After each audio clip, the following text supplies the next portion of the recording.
Rheumatic arthritis में joint pain रहता है। उस पर और भी बहुत सा various types of joint disease है जिसकी वजह से जॉइंट पेन रहता है। मगर हम लोग बेसिकली डॉक्टर लोग जब कोई पेशेंट आता है तो बेसिकली हम लोग कुछ टेस्ट कराते हैं, इसके वजह से हम लोग डायग्नोस कर पाते हैं ये कौन सा टाइप का जॉइंट पेन है। ठीक है, सिम्टम्स में कोई चेंजेस? सिम्टम्स में तो ऐसा सच कुछ आपको चेंजेस नहीं लगेगा। ठीक है, तो नेक्स्ट हाँ एक चीज़ कभी कभी रहता है जो गाउट व रिमेटॉइड अर्थराइटिस में थोड़ा सा इन्फ्लेमेटरी जॉइंट पेन होता है, मतलब थोड़ा सा गर्म रहेगा, वहाँ पे थोड़ा पेनफुल रहेगा, एकदम आप टच कीजिएगा तो उसमें थोड़ा आपको गर्म रहेगा, रेडनेस महसूस होगा आपको वहाँ पे। ठीक है, तो रिमेटॉइड अर्थराइटिस की बात कर रहे हैं। ठीक है, नेक्स्ट अगर देखिएगा तो गाउट जो गाउट का बात, तो गाउट में क्या होता है, गाउट बेसिकली ये यूरिक एसिड जो पूल है, मतलब बॉडी में यूरिक एसिड एक सर्टेन लेवल पे बॉडी में पैदा होता है, उसके बाद हम लोग थ्रू यूरिन हम लोग यूरिक एसिड निकाल भी देते हैं। जब यूरिक एसिड सर्टेन लेवल पे तो जितना होना चाहिए उससे ज़्यादा मात्रा में एक्सेस अमाउंट में अगर सिक्रेशन हो रहा है बॉडी में, अगर प्रोड्यूस हो रहा है, ठीक है, तो देन क्या है बॉडी में जो यूरिक एसिड पूल है वो बढ़ जाता है।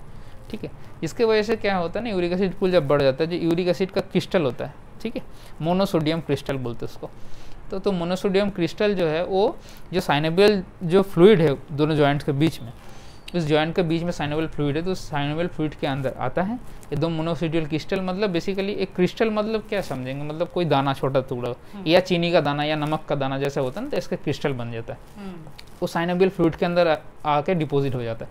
तो जब ये अपने बॉडी में मूवमेंट कर रहा है उसके वजह से फ्रिक्शन होता है, पहले तो उसको मोनोसोडियम क्रिस्टल जो है वो पहले डिपॉजिट होता है साइनोवियल फ्लूइड के अंदर, उसके बाद धीरे धीरे ज़्यादा बढ़ते रहते हैं, उसके बाद फ्रिक्शन होता है, फ्रिक्शन के वजह से आपका बॉडी में वहाँ उस रीजन में आपका इन्फ्लेमेशन या इन्फ्लेमेटरी जो चेंजेस है, रेडनेस, बहुत पेनफुलनेस, ये सब बॉडी आ जाता है।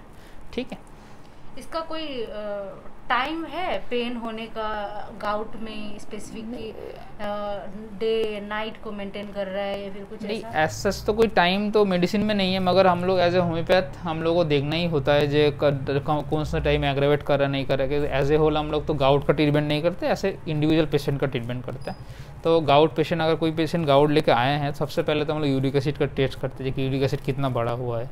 ठीक है, उसके बाद कभी साइनोवियल फ्लूइड को बायोप्सी भी करते हैं कभी कभी, मतलब मोस्ट अगर एक्यूरेट अगर डायग्नोसिस चाहते हैं तो साइनोवियल फ्लूइड का आपका बायोप्सी करके देखना पड़ता है जैसे मोनोसोडियम क्रिस्टल कितना उस पर अंदर है।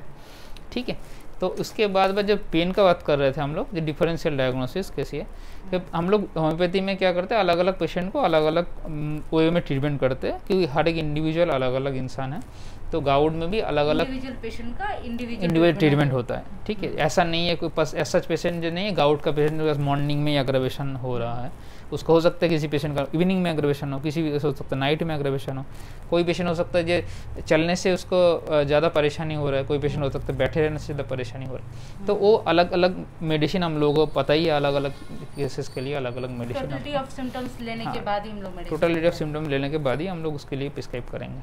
ठीक है, तो एक गाउट हो गया, तो गाउट बेसिकली यूरिक एसिड का ज़्यादा मात्रा में डिपोजिशन में है, तो मोनोसोडियम क्रिस्टल बोलते हैं इसको बेसिकली। नेक्स्ट अगर और भी डिजीज़ है, जैसे हो गया एंकाइलोजिंग स्पॉन्डिलाइटिस। ठीक है, ये भी एक तरह का जॉइंट डिजीज़ है जो ऑटोइम्यून है। ठीक है, इसको also known as the bamboo spine.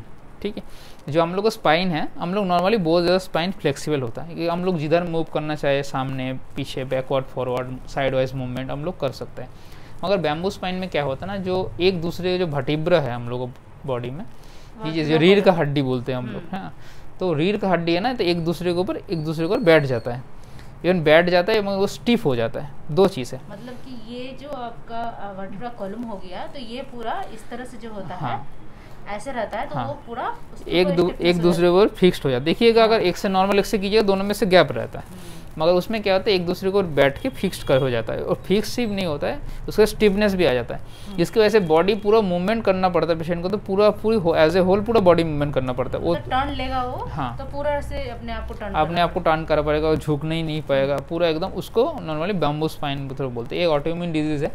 Normally जो कन्वेंशनल मेडिसिन है उसमें तो इतना रिजल्ट वो लोग नहीं दे पाता है, मगर होम्योपैथी में बहुत अच्छा रिजल्ट मिलता है। इवन बहुत सारा पेशेंट भी है मेरे जो एंकाइलोसिस स्पॉन्डिलोलिटिस का बहुत अच्छा रिजल्ट मिल रहा है उनको, सिर्फ होम्योपैथी दवाई से मिल रहा है, वो भी कॉन्स्टिट्यूशनल दवाई हमेशा यूज़ करते हैं इसके लिए भी। ठीक है, जॉइंट्स मतलब तो सिर्फ हड्डी नहीं है, उसके बाद कार्टिलेज रहता है, बर्सा रहता है। ठीक है, जो बर्सा है जो कार्टिलेज को कवर करके रखता है। ठीक है, तो अगर उस जगह पे भी कई जगह फ्रिक्शन हो रहा है या उस जगह पे कोई जगह इन्फ्लामेशन हो रहा है, इन्फेक्शन हो गया या कोई चोट लगा है, ठीक है, उसके बाद से भी जॉइंट पेन में दर्द होता ही है ना।